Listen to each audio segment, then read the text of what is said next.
بسم الله الرحمن الرحيم. أهلا أبطال الصف السادس الابتدائي. نحل مع بعض لغة عربية الترم الأول من صفحة 10 لصفحة 14 على درس قراءة كنز لا يقدر بثمن. يلا بينا بسم الله. قبل ما نبدأ بشكر كل واحد دعم القناة باللايك والاشتراك. يلا بينا بسم الله. السؤال الأول هنجيب المعنى على طول. مصرف، بابا يروح المصرف يعني البنك. 2 فسرها المعلم يعني وضحه. نصحني الطبيب بالتوازن في تناول أنواع الأطعمة يعني الاعتدال. ودال وردتني رسالة يعني جاءتني رسالة. أودع التاجر أمواله يعني وضع.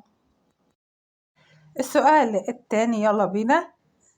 ظلل الكلمة المختلفة في جذرها اللغوي. ألف كلمة استخدم وخدمات وخادم جذرها اللغوي خادم. تمام، يبقى الكلمة المختلفة اللي احنا نقولها ضخم.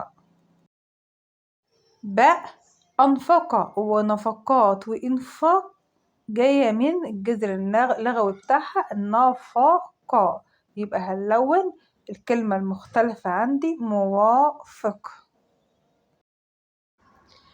نيجي استخرج من النص.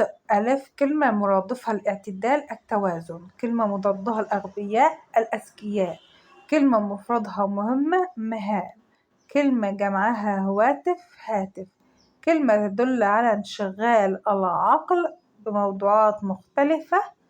التشتت يعني بشرح في حاجة وانت بتفكر في حاجة تانية، عندك تشتت. تمام. السؤال الرابع هنحط كل كلمة ونحطها في جملة وحطتها لك. تمام. نيجي بقى للسؤال اللي بعده.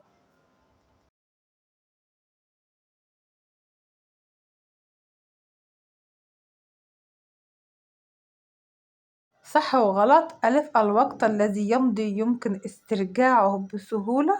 خطأ، الوقت كالسيف إن لم تقطعه قطعك، لازم نهتم بقيمة الوقت.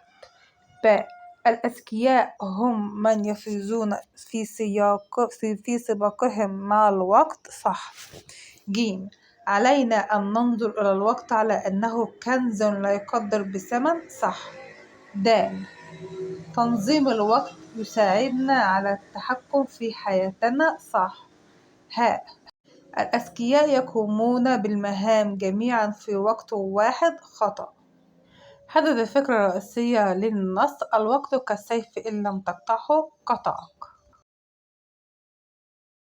اقترح عنوانا آخر. قيمة الوقت وأهمية استثماره.